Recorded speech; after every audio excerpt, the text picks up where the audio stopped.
जो अपने राजस्थान में परंपरागत कहानियां वगैरह चलती है वो ये बताती है कि राठौड़ों का पहला आदमी जो सबसे पहले राजस्थान आया था वो था राव सिंहा। वो कौन था? कि राव सिंहा जो राजस्थान में राठौड़ है, इनका प्रथम पुरुष है, इनका आदि पुरुष है। सबसे पहले इसने आगे राज्य स्थापित किया था। लिख लो अपने, राव सिंहा।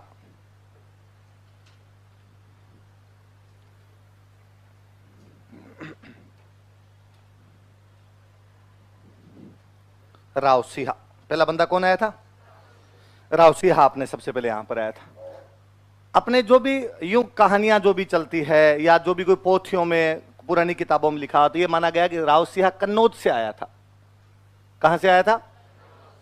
और ओझा जी कहते हैं इसी चक्कर में ये कन्नौज के गढ़ वालों से जुड़ गए।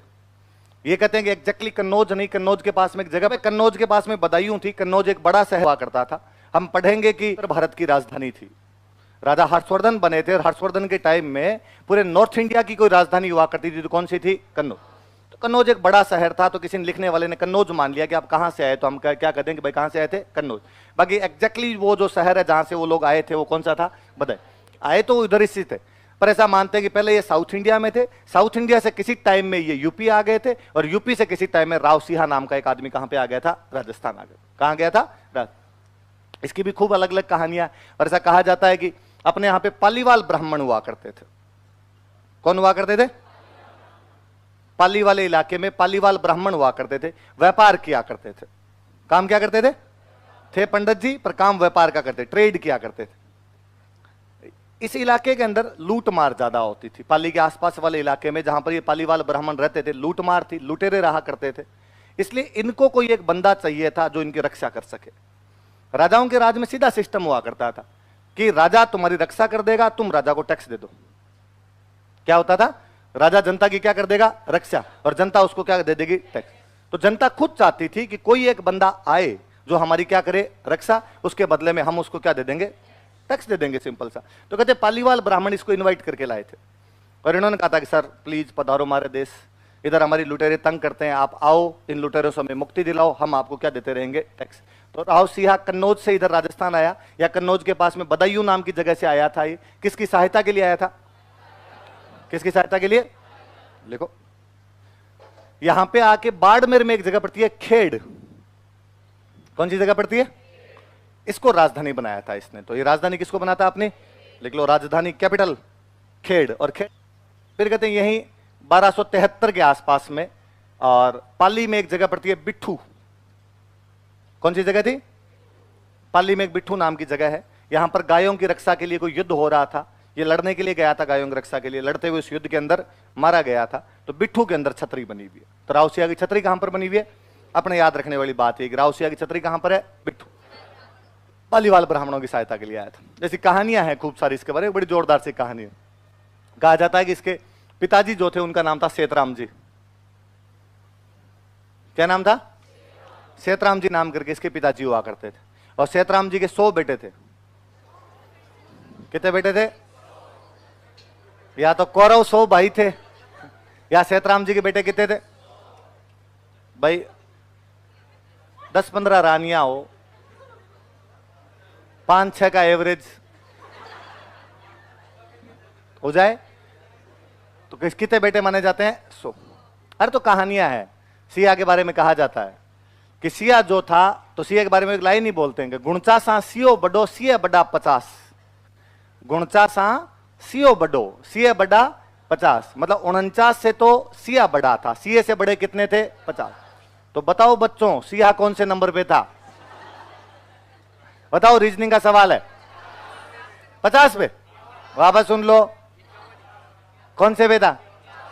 51। भाई गुणचा सा सियो बडो सिया बड़ा 50, सिया से बड़े कितने? 50। तो सिया कौन से नंबर पे हो गए? 51। सिया 51 पे आएगा तभी तो सिया से छोटे 49 बचेंगे, और सिया से बड़े कितने हो जाएंगे? तो ऐसा कहा जाता है कि ये जब पैदा हुआ था, सिया जब पैदा हुआ था, तब अब तो क्या घड़ियां आ गई, हाथों हाथ अपने टाइम देख लेते हैं। बच्चा पैदा हुआ 5:48 टाइम लिख लेते हैं, और बाद में पंडित जी कहते हैं पंडित जी ये लो जन्मपत्री बनाओ, बताओ बच्चे का भविष्य कैसा रहेगा। और पंडित जी बाद में कहते हैं कि बच्चे के राजयोग है। ऐसे पंडित जी सबके राजयोग ही बताते हैं। है ना, मतलब छोटा मोटा योग किसी के बताया नहीं आज दिन तक। आप ही पूछ लो अपना, आपके सबके राजयोग है, चिंता ही मत करो अपने। अब पहले घड़ियां तो होती नहीं थी, तो पहले क्या करते थे, पहले जहां छाया हुआ करती थी ना, सूरज की जहां पे छाया है, चांद की जहां पर वो रोशनी पड़ रही है, वहां पे लाइन खींच लिया करते थे और उसके आधार पे टाइम वाइम निकाला करते थे। तो वो जो दाई थी, दाई दाई तो समझते हो, जो बच्चा करवाने वाली नर्स जो थी, दाई जो थी, दाई को कह रखा था कि भाई टाबर होते ही तू लाइन खींच देना। दाई बेचारी भूल गई लाइन खींचनी, और दाई को कोई थोड़ी देर बाद में याद आया, अरे लाइन खींचनी थी, लाइन खींच। उसने थोड़ी देर बाद में जाके लाइन खींची। उसको लगा क्या पता चलता है, राजा को कौन सा पता कि इसी टाइम हुआ था कि नहीं हुआ था। राजा जी आए, राजा जी ने आते पूछा कि भाई दाई लाइन खींची कि नहीं खींची। उसने कहा साहब ये खींची, इस टाइम बच्चा हुआ था। पंडित जी को लाया, पंडित जी का, पंडित जी ये देख लो, टाइम देख लो और टाइम देख के बताओ कि बच्चा का भविष्य कैसा रहेगा, इस बच्चे का भविष्य। पंडित जी ने लाइन देखी, पंडित जी ने लाइन देख के कहा कि इस बच्चे का मुंह यदि बाप ने देख लिया तो बाप मर जाएगा। सेठराम जी ने कहा पक्का? कहा तो सेठराम जी ने कहा अपने मुंह देखने की कहां जरूरी है, अपने कौन सी कमी है और कौन सी कमी पड़ जाएगी। और सेठराम जी ने कहते जल्लादों को आदेश दिया। जल्लाद, जल्लाद समझते हो, मारने वाले किसी को। जल्लाद बुलाकर इस बच्चे को लेके जाओ, जंगल में मार के आओ। बच्चा पैदा ही हुआ था, एक दिन का हुआ, अभी एक दिन का ही हुआ नहीं। जल्लाद लेके गए जंगल में, और जल्लादों को लगा कि यार हालांकि अपने जल्लाद हैं, अपना तो काम ही किसी को मारना है, पर फिर भी एक दिन का जिलफ एकदम, इतना छोटा टाबर को कैसे मरे। तो उन्होंने कहा यार नहीं मारा तो राजा जाते ही कहेगा मैंने जो आदेश दिया आदेश की पालना क्यों नहीं हुई। एक किसी के दिमाग में आया, उसने कहा एक काम करते हैं, जंगल में खूब गुफाएं हैं जंगली जानवरों की, किसी गुफा के अंदर फेंक देते हैं। कहानी है, ऐसी कहानियां सुनाई जाती है उसके बारे में कि गुफा के अंदर फेंक दिया। ऐसी कहानी है कि उस गुफा में एक शेरनी रहती थी। उस शेरनी ने उसी दिन एक बच्चे को जन्म दिया था।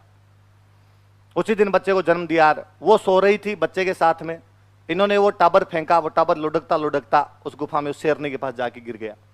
जब शेरनी जागी तो उसको लगा मेरे 2 बच्चे हैं, और शेरनी ने उन दोनों को पालना शुरू कर दिया। डार्विन कहता है कि अनुकूलन का सिद्धांत है, मनुष्य जैसे वातावरण में रहता है उसी वातावरण को ग्रहण कर लेता है, एडप्ट कर लेता है उसको। अब वो शेरों की तरह वैसे रहने लगे। अब वो चारों हाथों से चले, ऐसे हाथ को भी उसने पैर बना लिए और वैसे चले, और यूं झपट्टे मारे, कच्चा ही खा जाए किसी को। ऐसी कहानी कि ये पालीवाल ब्राह्मण अपने एक बार उधर यूपी साइड में गए हुए थे बिजनेस करने। ये उन जंगलों से होकर गुजर रहे थे, कन्नौज के पास से गुजर रहे थे कोई, और इन्होंने जंगलों में एक बड़ा कोतक देखा, भयंकर वाला करतब देखा है। और इन्होंने देखा कि वहां पर 5 शेर आपस में लड़ रहे हैं। उनमें एक शेर नहीं है, आदमी है, पर है शेरों की तरह, कपड़े वपड़े पहन नहीं रखे, जिंदाबाद है, और बाल उगे हुए उसके भयंकर वाले एकदम, और एकदम वैसे वैसे चल रहा है। और उन 5 शेरों की लड़ाई में वो जीत रहा है। किसी शेर के झपट्टा मार के यूं भगा रहा है, किसी शेर को दांत निकाल रहा है किसी की तरफ। उन्होंने कहा ये क्या है, आदमी और शेरों की तरफ गुर्रा रहा है ये तो। उनका रहे देखो मत इसकी तरफ, अपनी तरफ आ जाएगा कहीं। उन्होंने बेचारों ने चप्पलें हाथ में ली, वहां से आगे शहर पहुंचे। आगे शहर में राजा थे सेठराम जी। सेठराम जी को जाके कहा कि सेठराम जी आपके जंगलों में हमने एक भयंकर अचंभा देखा है। क्या हुआ? तो अब एक आदमी है और शेरों के साथ रहता है, एकदम शेरों की तरह व्यवहार कर रहा था। सेठराम जी ने कहा ऐसे कैसे हो सकता है? उनके साहब आंखों से देख के आए हैं।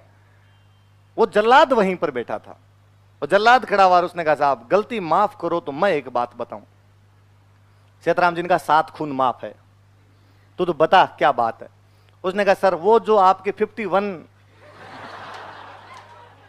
आपने कहा था ना फेंक के आओ, हाँ हम उसको शेरनी की गुफा में फेंक के आए थे, और हो ना हो खुदा ना खास्ता ये वही बच्चा है, बच गया होगा और शेरों के साथ में रहा होगा।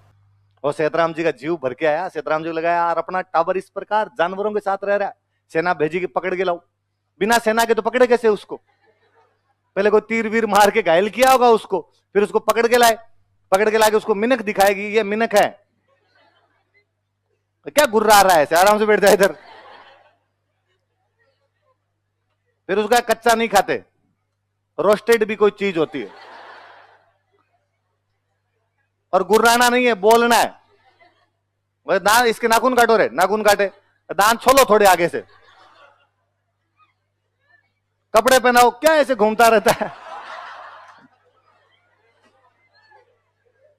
अब वो थोड़ा यूं सेटल डाउन हुआ। वो पालीवाल ब्राह्मण आगे चले गए बिजनेस करने गए।